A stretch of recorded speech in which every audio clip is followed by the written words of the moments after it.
Good morning and welcome to Veterans Heartbeat on the Pulse of the Veteran, where we discuss issues of health, happiness, opportunity, and well-being of interest to the veteran community, their families, and the community who honors them. Good morning and welcome to another episode of Veterans Heartbeat, brought to you by River, the Rural Institute for Veterans Education and Research. My name is Jason Zencraft. My co-host Ed Lisofsky is here with me, and he is the Executive Director of River.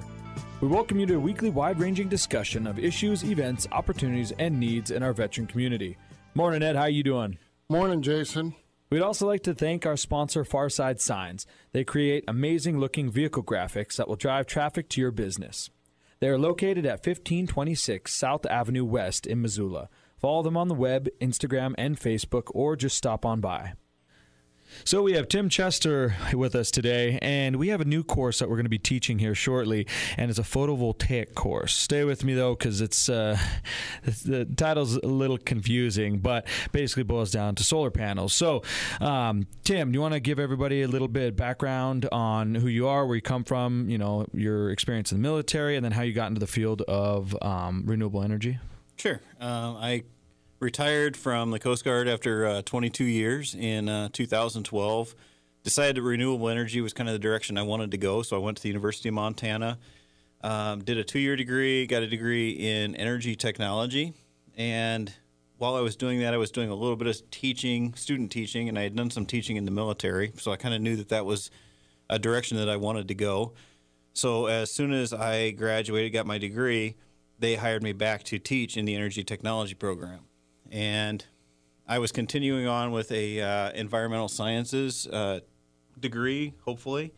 The university, in their downsizing, decided that renewable energy was one of the programs that was going to get cut.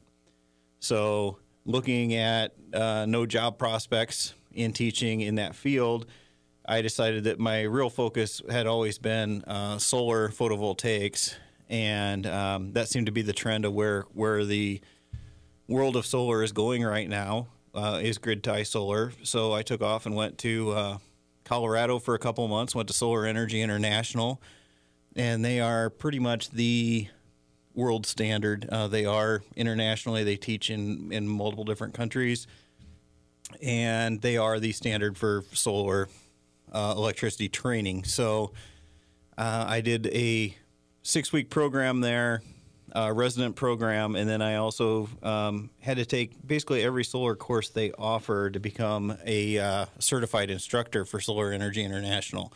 So now I can teach any of their courses, and it just kind of gave me a really good feel for what was really involved, more so than what the university life did. I finished up that, and I went knowing that probably we were going to try and start a new program somewhere in Montana. We looked at some of the community colleges, and I was also at that time looking at MSU as potentially, with their engineering school, being interested in starting something like that. I started out working in Bozeman. As I was working towards that, I worked for a couple companies in Bozeman doing solar install. And I learned two things very quickly there, is that the experience is invaluable. All the school in the world is great, but you really need hands-on. And the other thing that I really learned with that is it's definitely a young kid's game, and it's 130 degrees up there on the roof in the summertime, and you're working for 8 or 10 hours a day hauling solar panels.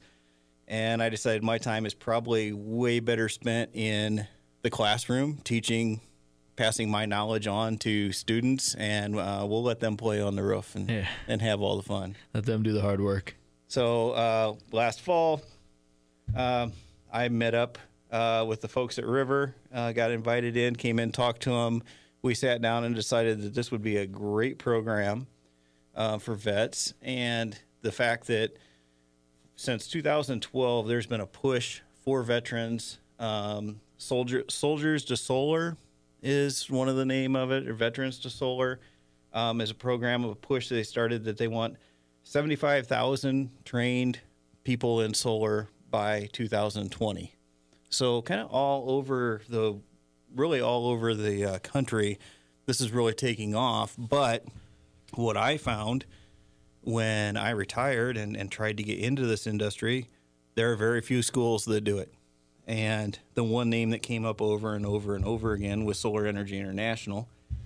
And so that was kind of a thing that when I talked to the folks at River, it came down to, yes, I would love to teach it. I would love to have a program here in Missoula and be the only program in Montana and probably even within a 4 or 5 state area.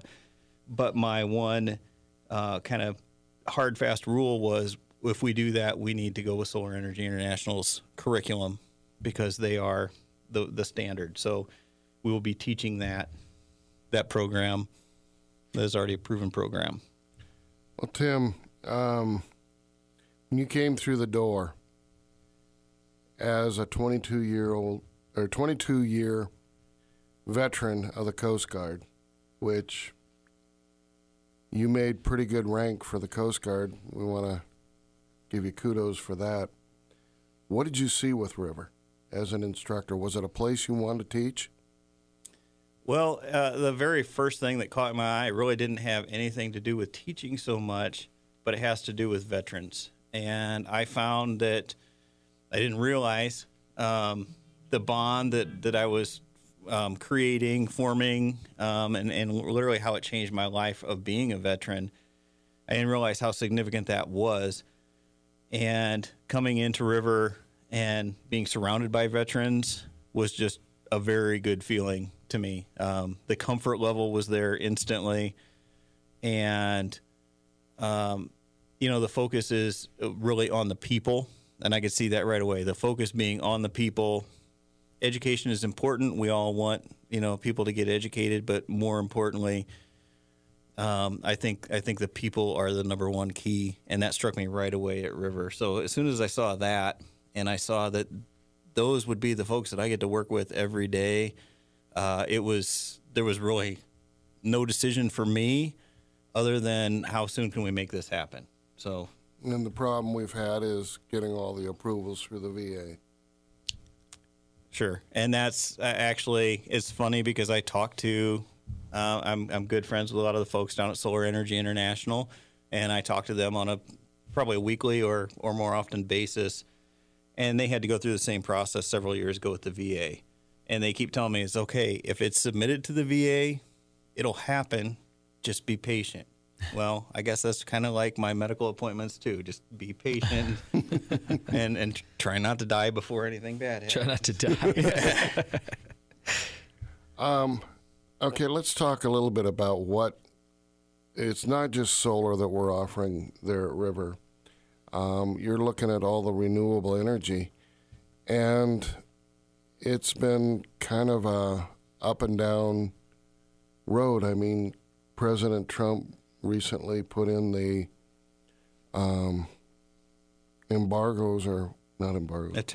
tariffs on solar panels coming out of China. Has that affected the solar? Not really. It does to a certain extent, but the part when you actually track the industry and you realize how far we've come in a short period of time, in 2010, the average cost to install solar on your roof was about $10 a watt.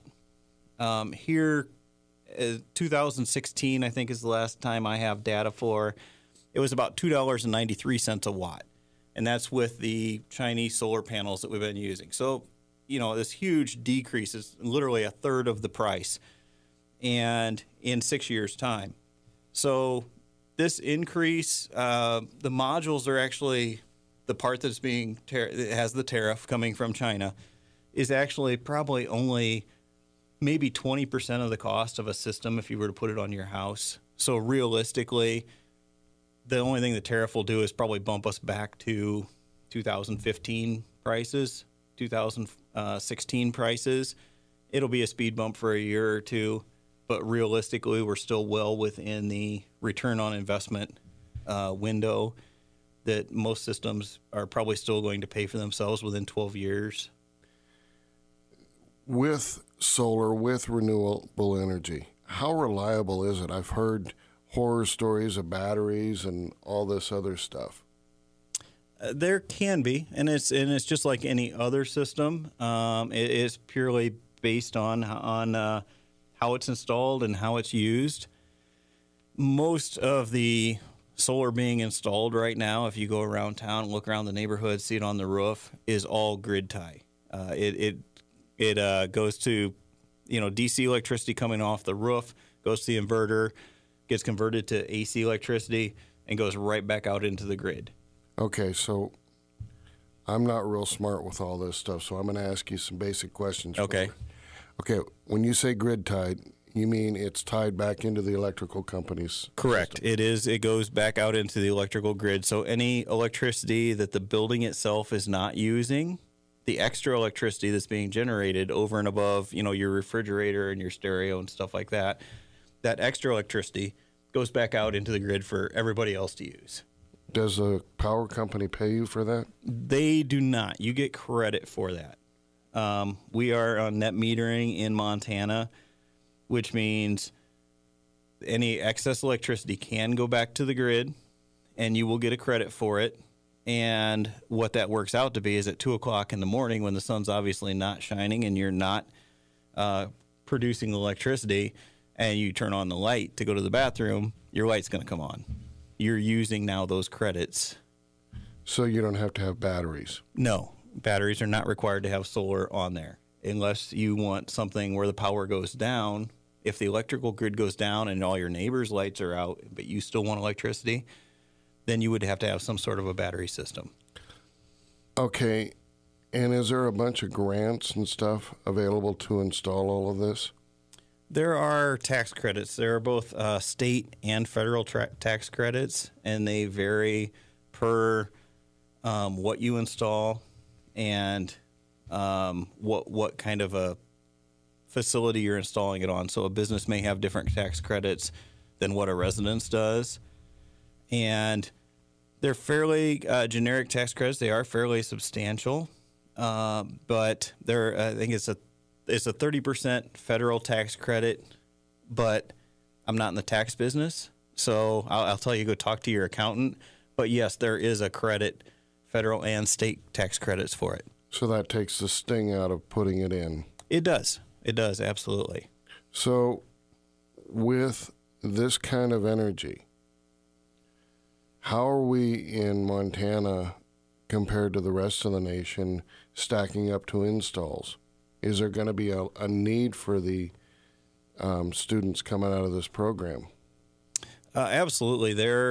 And this is nationwide, not just Montana. But right now, the solar industry is the largest growing job market in the United States.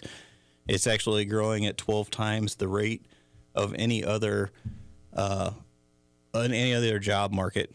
Wow. And we're looking, just the numbers, they're looking for 75,000 qualified solar installers by the year 2020. We're in Montana, kind of even way behind that curve as far as finding qualified people to do it. It's pretty slim pickings here in Montana. So are we talking about a $5 an hour job, or what are we talking about for an installer? I can't speak necessarily for Missoula because I haven't done a lot of research on Missoula specific, just because there's not really any companies to talk to. But nationwide average is right around $20 per hour for a person with NABCEP certification, which the students will get through this course. That's the North American Board of Certified Energy Practitioners, and it's a national certifying agency. And there's testing involved, and you have to meet certain criteria to get that certification. But the basic entry-level certification average pay is in the United States is right at $20 an hour. So that's not a bad income. No, not at all. And that is the entry level. I mean, it's going nowhere but up from there. So I'm a homeowner, and I want to put this system into my home. What are the benefits that it's going to be for me as the homeowner? Well, there are some very tangible benefits, and there are some personal benefits to it. We'll touch on the tangible benefits first. It's going to increase your home value considerably. And I've seen some numbers, but I don't want to misquote those right now. But on average, I want to say that you almost double the money you're invested into the value of your house. So if you put a $20,000 solar PV system on your roof, you've increased the resale value of your home by $40,000. So there's that financial incentive. The payoff on these systems right now is about 10 or 12 years. Kind of depends on what system you go with and what kind of install you have. Prices vary depending on the complexity of the install. But if the payoff is in 10 or 12 years, these systems, the panels themselves are across the board in the industry standard is 25-year warranty. There's a 25-year life on those. Most of the inverters are, depending on which one it is, if you use microinverters, which is one per solar panel, each one, they're a little more expensive to install initially, but they also have a 25-year warranty. So once that thing is installed, you never have to get on the roof again to mess with them. If you use a traditional wall-mounted inverter, like the system, like the systems have been for many years, and what is the kind of the mainstream in the industry, those have a 10 to 12 year lifespan, and we actually figure those out in that price of replacing that at around the 12-year mark. Even then, it still pays for itself in about 12 years, and you basically get 12 or 13 years of free electricity. So whatever your electricity bill is for that month, we try to match the solar that we install on your house to the amount that you use every month. So there's no point in producing excess electricity because you don't get paid for it. So we don't necessarily want to give free electricity to the utility. We just want to produce just enough to keep ourselves happy. And so basically for the next, 12 to 15 years, you're getting free electricity once the system's paid for. Well, let me ask you this, Tim. Have you been tracking what Elon Musk is trying to do with shingles made out of essentially small solar panels? I have, and he's not the first. There's quite a few. There are microfilms that they've looked at putting on windows. And typically this would be like in a city, the big skyscraper, and each one of those windows effectively becomes a solar panel. It's a lot of these things are great in theory, but when you try to apply them, it becomes very difficult, especially from the utility company's standpoint. And that's kind of where we have a real struggle right now. The utility company, if nobody else is putting electricity into the grid, has a pretty good idea of how much electricity we're going to use, when we're going to need it, when the quiet times are, and they can adjust their output to meet that. Mm-hmm. When we start putting up a lot of solar during the day is not necessarily a peak time. A peak time is when everybody gets home from work, at 5 or 6 in the evening, where they don't really need that much electricity. We're cranking out our electricity at noon or 1 o'clock in the afternoon. And other than businesses running, for the most part, electricity use is way down during that time. But the utility company has to account for that. They have to turn down their hydro, turn down their generators, whatever they have going. So the big problem with solar and the utilities, or, Elon Musk's system, is storage, is what we run into. Yeah. We don't need the electricity when it's being made with the sun. And solar battery technology is very expensive. It's messy. It's hazardous waste. About the only one that's really working right now for solar, and more so they tend to do it in wind, is pumped storage, either compressed air or pumping water. They'll use the electricity during the day when it's not needed in the grid, the excess electricity. They'll pump water up a hill to a tank.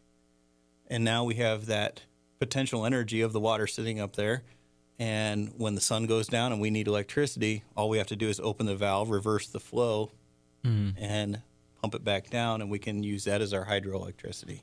Yeah, that makes sense. Huh, well, very interesting. So our storage problem is the big problem with solar right now, and rightfully so. We see a lot of disagreement between the utilities and people who want to put up solar and kind of unlimited solar, and there's something to be said for both sides of it. Well, let me ask you, Tim. So for this course that you're going to be teaching for us, it's a 6-month course. What are they going to learn as they go through it? I don't know incredible amount about photovoltaic energy, solar panels, and that stuff. So in layman's terms, could you give me an overview of what they're going to learn in 6 months? Because we've kind of, established how, that's going to help the student in terms of job placement. But what are they going to learn in this 6 month period? Okay. The very first, we'll obviously start off with theory, because you have to understand basic electricity. You have to understand basic theory behind how solar panels work, and you have to understand the system that you're hooking into. So you have to understand the grid, which would be part of the electrical training. It goes fairly fast. At that point, we don't delve into how many photons or anything like that. We're not getting into the crazy math. But I think you need to have a basic understanding of how everything works.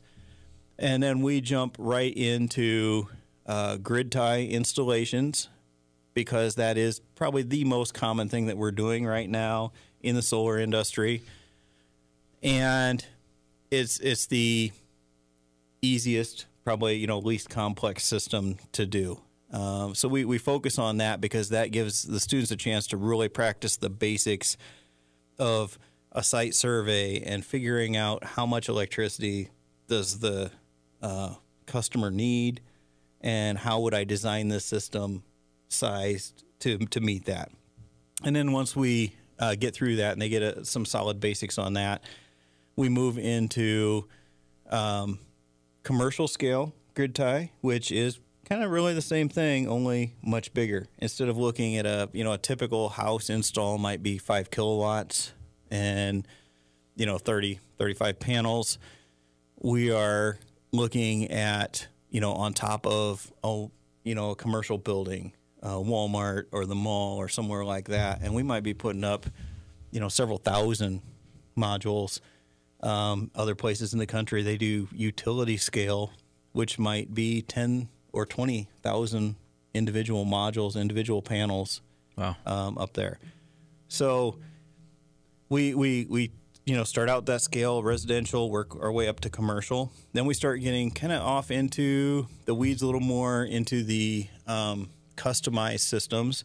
We look at hybrid systems that will have a battery backup in case the power goes down from the grid. Your house still has energy because you have a battery backup system to provide the electricity. We also integrate generators into that system that will automatically turn on if the grid goes down and the batteries are below a certain point. The generator turns on automatically. Charge them. Gets kind of complicated. And then we will also teach about purely battery-based system, which would be an off-grid cabin in the woods. One of the big things in Montana is not so much the cabins in the woods, although there is a market for that. We deal a lot with water pumping for livestock in really isolated areas. Makes sense. Also, I've looked at a couple systems this winter already of how can I keep my water source from freezing up in the wintertime? What can I put in, solar, geothermal? How can I keep my water from freezing when I don't have electricity there? Yeah. So we'll touch on all those subjects. And then last but definitely not least, we're going to go into sales and talk about some of the sales theory, which I found very interesting because I've been through all the courses. I taught courses on the theory behind solar and how to install it and everything else, but I had no clue of how do you sell solar. Yeah. How do I know what a good price is? How do I set my prices? Where do I get this information? So we'll touch on that. And really one of the big goals that as Ed and I sat down and talked about this course is we really need to touch on being inclusive for any student, no matter who it is. There is a job for any student regardless. I talked earlier about I really don't like being up on a roof when it's 130 degrees out. I'm getting kind of old for that stuff. But at the same time, there are people who just, maybe physically can't do that regardless. It has nothing to do with age. But there's still a job for them. We can still train them to be involved in the solar industry. There's very good jobs for solar designers, and that is a nice work at home. I've spent a little bit of time this winter doing that myself, and it's kind of nice to be sitting at your computer designing a system in Costa Rica where it's 83 degrees out or whatever, a nice ocean breeze, and I look out the window and it's snowing sideways, here in Montana, and 20 degrees out. So there's it was one of the big keys that we looked at with this is we need to set this up so it's inclusive to everybody and we have something to offer to everybody. So we try to balance out the program. So those guys who want to get up on the roof and they want to go do that, good. I'll teach you how to do that. For the folks who are more into, I think I'd rather work, I'd rather work in sales. Okay, well, we'll teach you that too. All right. Well, thanks for coming on the show, Tim. We appreciate you, coming in the studio and recording with us. We appreciate you teaching this class. We're excited to get it going. And thanks for coming on. Yeah, thanks. My pleasure. So thank you very much for listening to Veterans Heartbeat. We'd not be able to bring it to you without all the support of the listeners. And thank you again to Farside Signs for sponsoring the show. If you do need a unique vehicle design, swing on by and check them out. Also, thank you to our main sponsor, River. River has an array of services such as veterans-focused education, a vestibular disorder clinic, and now non-pharmaceutical treatments for pain, anxiety, and depression. Check them out on Facebook or on the web at riverofchange.org. Lastly, we'd like to show our appreciation to all of our veterans. Thank you for serving our country and keeping it safe.